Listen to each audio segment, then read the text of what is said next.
After 20 Years, a short story by O. Henry. The policeman on the beat moved up the avenue impressively. The impressiveness was habitual and not for show, for spectators were few. The time was barely 10 o'clock at night, but chilly gusts of wind with a taste of rain in them had well-nigh depeopled the streets.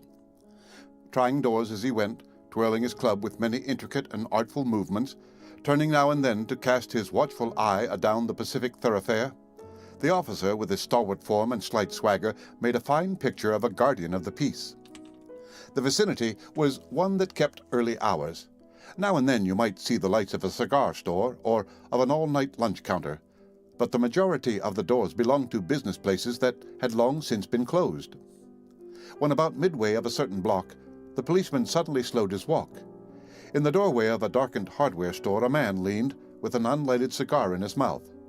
As the policeman walked up to him, the man spoke up quickly. "It's all right, officer," he said reassuringly. "I'm just waiting for a friend. It's an appointment made 20 years ago. Sounds a little funny to you, doesn't it? Well, I'll explain it if you'd like to make certain it's all straight. About that long ago, there used to be a restaurant where this store stands. Big Joe Brady's restaurant. Until 5 years ago," said the policeman. "It was torn down then." The man in the doorway struck a match and lit his cigar. The light showed a pale, square-jawed face with keen eyes and a little white scar near his right eyebrow. His scarf pin was a large diamond, oddly set. 20 years ago tonight," said the man, "I dined here at Big Joe Brady's with Jimmy Wells, my best chum and the finest chap in the world. He and I were raised here in New York, just like two brothers together. I was 18 and Jimmy was 20. The next morning I was to start for the West to make my fortune. You couldn't have dragged Jimmy out of New York. He thought it was the only place on earth. Well, we agreed that night that we would meet here again exactly 20 years from that date and time, no matter what our conditions might be or from what distance we might have to come. We figured that in 20 years, each of us ought to have our destiny worked out and our fortunes made, whatever they were going to be." "It sounds pretty interesting," said the policeman. "Rather a long time between meets, though, it seems to me. Haven't you heard from your friend since you left?" "Well, yes, for a time we corresponded," said the other. "But after a year or two we lost track of each other. You see, the West is a pretty big proposition, and I kept hustling around it over pretty lively. But I know Jimmy will meet me here if he's alive, for he always was the truest, stanchest old chap in the world. He'll never forget. I came 1,000 miles to stand in this door tonight, and it's worth it if my old partner turns up." The waiting man pulled out a handsome watch, the lids of it set with small diamonds. 3 minutes to 10, he announced. It was exactly 10 o'clock when we parted here at the restaurant door. "Did pretty well out West, didn't you?" asked the policeman. "You bet. I hope Jimmy has done half as well. He was a kind of plodder, though, good fellow as he was. I've had to compete with some of the sharpest wits going to get my pile. A man gets in a groove in New York. It takes the West to put a razor edge on him." The policeman twirled his club and took a step or two. "I'll be on my way. Hope your friend comes around all right. Going to call time on him sharp?" "I should say not," said the other. "I'll give him half an hour at least. If Jimmy is alive on earth, he'll be here by that time. So long, officer." "Good night, sir," said the policeman, passing on along his beat, trying doors as he went. There was now a fine, cold drizzle falling, and the wind had risen from its uncertain puffs into a steady blow.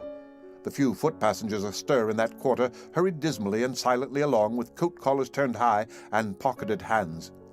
And in the door of the hardware store, the man who had come 1,000 miles to fill an appointment, uncertain almost to absurdity, with the friend of his youth, smoked his cigar and waited. About 20 minutes he waited, and then a tall man in a long overcoat with collar turned up to his ears hurried across from the opposite side of the street. He went directly to the waiting man. "Is that you, Bob?" he asked doubtfully. "Is that you, Jimmy Wells?" cried the man in the door. "Bless my heart," exclaimed the new arrival, grasping both the other's hands with his own. "It's Bob, sure as fate. I was certain I'd find you here if you were still in existence. Well, well, well. 20 years is a long time. The old restaurant's gone, Bob. I wish it had lasted so we could have had another dinner there. How has the West treated you, old man?" "Bully. It's given me everything I asked it for. You've changed lots, Jimmy. I never thought you were so tall by 2 or 3 inches. Oh, I grew a bit after I was 20. Doing well in New York, Jimmy? Moderately. I have a position in one of the city departments. Come on, Bob. We'll go around to a place I know of and have a good long talk about old times. The two men started up the street, arm in arm. The man from the West, his egotism enlarged by success, was beginning to outline the history of his career. The other, submerged in his overcoat, listened with interest. At the corner stood a drugstore, brilliant with electric lights. When they came into this glare, each of them turned simultaneously to gaze upon the other's face. The man from the West stopped suddenly and released his arm. "You're not Jimmy Wells," he snapped. 20 years is a long time, but not long enough to change a man's nose from a Roman to a pug." "It sometimes changes a good man into a bad one," said the tall man. "You've been under arrest for 10 minutes, Silky Bob. Chicago thinks you may have dropped over our way and wires us she wants to have a chat with you.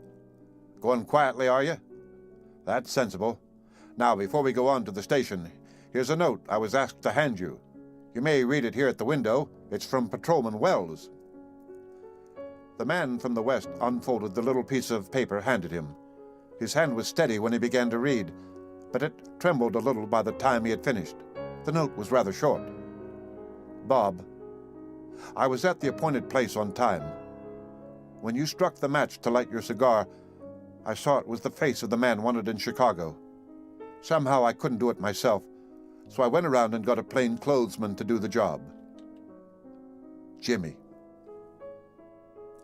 The end of After 20 Years, a short story by O. Henry, read by Rick Kist.